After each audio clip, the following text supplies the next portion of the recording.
لعيبه عاله ما فيهمش رجاله. لعيبه النادي الاهلي بصراحه كفايه كفايه. الشناوي كفاياك، انت خربت الدنيا على النادي الاهلي. هدفين من شوطين، منهم واحده من نص الملعب وتخش جون وتقول لي انت حارس مرمى مصر الاول. يا اخي حرام عليك، حرام عليك. الذبحه اللي جات للناس النهارده في الكافيهات، حرام عليكم. دفاع زي الزفت، لا يفقهون اي شيء عن كرة القدم. زي ما احنا قلنا ومن فترة قلنا عايزين 6-7 لعيبة، ولكن بخل محمود الخطيب هو اللي ادى للتدهور اللي احنا فيه. محمود الخطيب بخيل. ياما وقفنا معاك وياما جبنا حقك في فيديوهاتنا وقنوات مشابهة بتجيب لك حقك، وانت للأسف النادي الاهلي مش في دماغك. انت اهم حاجه تجمع الفلوس. عندك 100,000 شركه راعيه جبت لعيبه. جبت مين؟ القندوسي؟ جبت مين تاني؟ اللعيب التونسي اللي لغايه دلوقتي ما لمسش كوره وبيلعب في تونس مع منتخب الاولمبي بتاع تونس. انت جبت مين؟ انا عايز افهم فين راس الحربه؟ مفيش. فين خط الدفاع اللي احنا قلنا ده مش خط دفاع وده زفت الزفت؟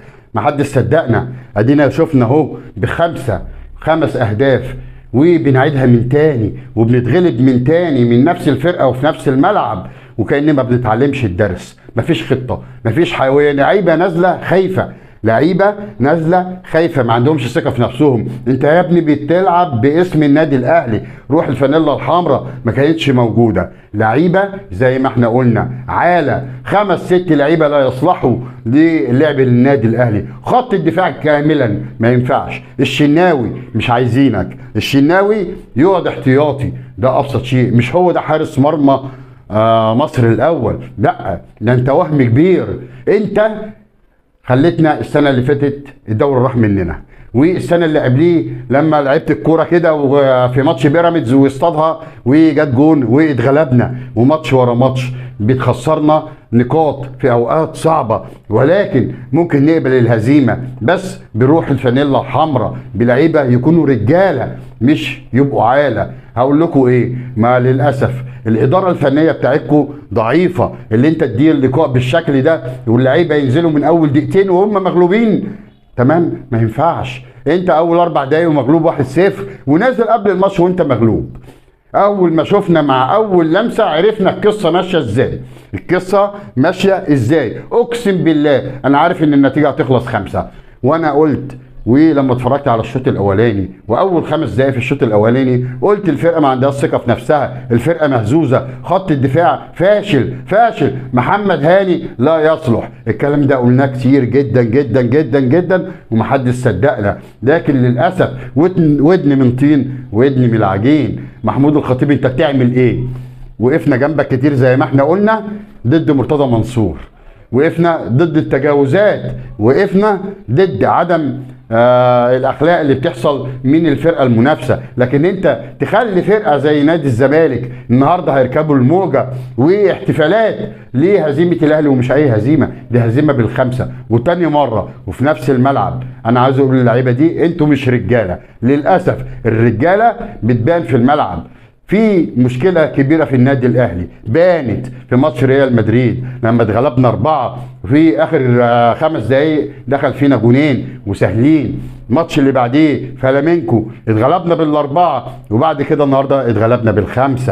إذا في مشكلة. ما تقوليش إن ريال مدريد فرقة عالمية فبالتالي دي نتيجة طبيعية. لا يا بيه، العب وتغلب مش هقول لك حاجه، لكن تبقى انت مقصر في حق جماهيرك. لا 5-1 المره اللي فاتت احنا حضرناها وبنتكرر مررتها لغايه دلوقتي. وكان في ماتش العوده كان في برج العرب ورحنا الاستاد كسبنا ساعتها 1-0.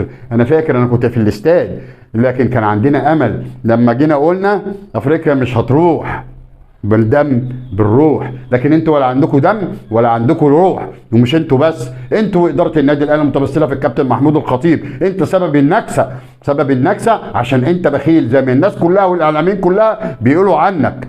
لكن للاسف احنا كنا برضو بنقول ده كابتننا وكابتن محمود الخطيب وده الاسطوره، لكن الاسطوره اصبح فاشل في النادي الاهلي. النادي الاهلي يحصل فيه كل ده؟ لا، كده كتير. انا منفعل وهفضل منفعل للاسف سنين، واحنا فاكرين الهزيمه بنتيجه 5-1 تتكرر النهارده 5-2 بعد السنين دي كلها. والفرقه بتاع الصن داونز في الشوط الثاني مش هي الفرقه اللي تخوفك، لكن انت نازل مغلوب عشان انت ما عندكش ايه؟ ما عندكش ولاء، ما عندكش رجوله، ما عندكش حماس، نازل خايف، رجلك بتخبط في بعض.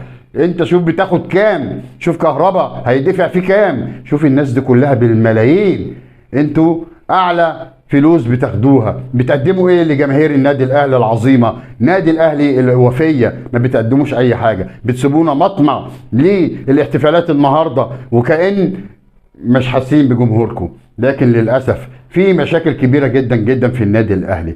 قلنا 4 في خط الظهر ما ينفعوش، ولا تقول لي رامي ربيعه، ولا تقول لي محمد هاني، ولا تقول لي محمد حتى عبد المنعم، تمام؟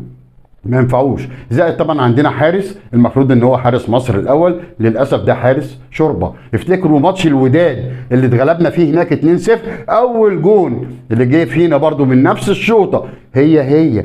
اذا انت ما عندكش سنس، ما عندكش اللي انت تحسن من اخطائك، هي نفس الاخطاء. ولكن انت كلفتنا كتير، كلفتنا بطولات، كلفت ان صوره المارد الاحمر اتهزت في افريقيا للمره الثانيه. ما بتحصلش. من امتى النادي الاهلي بيتغلب بال5؟ من امتى يا جماعه؟ ما ينفعش. فهنقول مش هنقول بقى صفحه واتطوت، لا، ده لازم يا جماعه الفرقه دي. وزي ما احنا قلنا يا جماعه الناس دي ما عندهمش ثقه في نفسهم وبينزلوا خايفين. من امتى لعيبه النادي الاهلي بتنزل خايفه من جمهور؟ هتقول لي جمهور جنوب افريقيا احسن جمهور جنوب افريقيا، جمهور مسالم ما بيعملش اي مشاكل.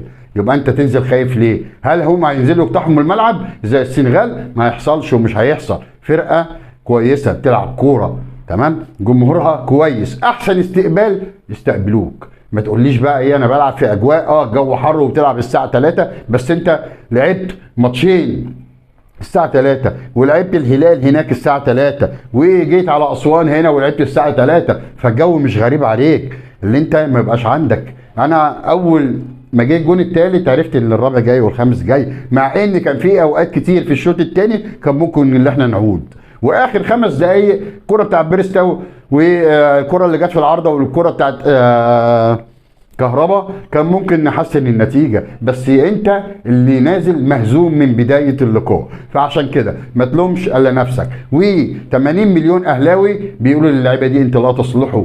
ناس كتير ما ينفعوش يرتدوا الفانيلا الحمراء. الكلام ده قلناه الموسم اللي فات، قلنا الموسم اللي قبله لما الدوري راح، وقلنا فاعل والتحكيم واضطهاد الاتحاد المصري للنادي الاهلي والخطاب اللي هو كان جاي للنادي الاهلي ووليد العطار خباه. فكل دي مبررات واهيه، لكن النادي الاهلي ضعيف. النادي الاهلي فيه مشكله في الدفاع رهيبه، مش هو ده النادي الاهلي.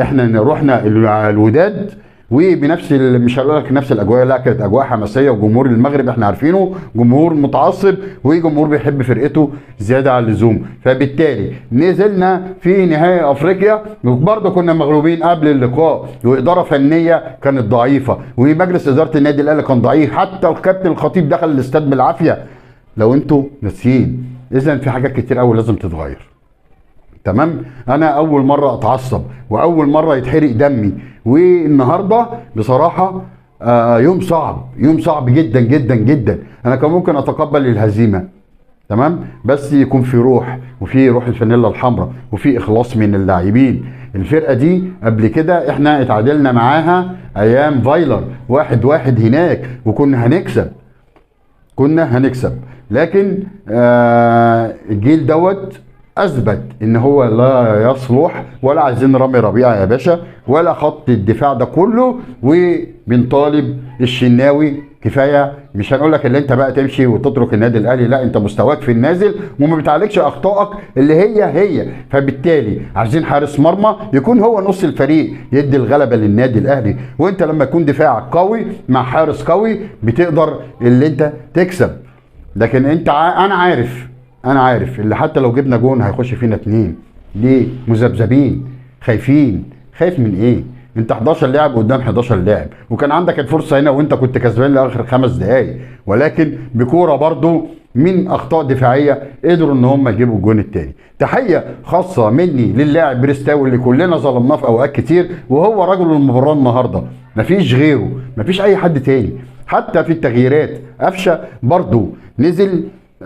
صحيح في شويه فروق حصلت، بس الفروق دي حصلت لان الفرقه بتاعت سان داونز اطمنت اللي هي خلاص الماتش بتاعها، فبالتالي نزلوا متراخيين، وقدرنا ان احنا نجيب الجون الثاني. كان 3-2 يا رجاله، 3-2، وضاع مننا برضو جون كان ممكن ان احنا نوصل للتعادل، لكن انت ما عندكش ثقه ان انت تكسب. المشكله عندك. مش هطول عليكم اكتر من كده، يا ريت في الاوقات الصعبه دي ونظرا اللي احنا شفناه والعصبيه اللي احنا فيها، يا ريت اللي ما اشتركش في قناه وليد حلمي الاهلاوي يشترك ويفعل زر الجرس. كل اللي مزعلني 80 مليون اهلاوي لعيبه النادي الاهلي لا يصلحوا. كابتن محمود الخطيب بقول له في ودانه ما ينفعش اللي انت بتعمله، انت بتكنز عشان تروح تفتح فروع لاعضائك في التجمع ومش التجمع وما اعرفش ايه. لا، احنا النادي الاهلي هو فرقه الكوره، مالناش دعوه بالاعضاء. الاعضاء دول ما بيشجعوش، مش هم دول التالتة شمال، مش هم دول الالترس انا اسف.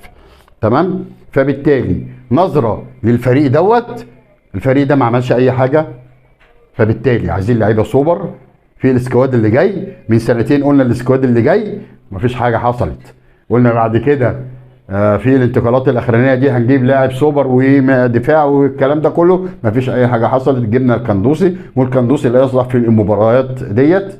فبالتالي يا جماعه بنتمنى التوفيق لكيان النادي الاهلي اللي هو بيمثلنا، ولكن بعيد عن الاعضاء وبعيد عن الافراد، لان النادي الاهلي سيظل هو كبير القاره رغم هزيمتنا النهارده. انا اسف ان انا بتكلم بسرعه، ولكن حطوا نفسكم مكاني وجمهور النادي الاهلي بنفس الانفعال دلوقتي. فاشوفكم على خير الفيديوهات الجايه، وما تنسوش يا جماعه بالمتابعه والاعجاب، والسلام عليكم ورحمه الله وبركاته.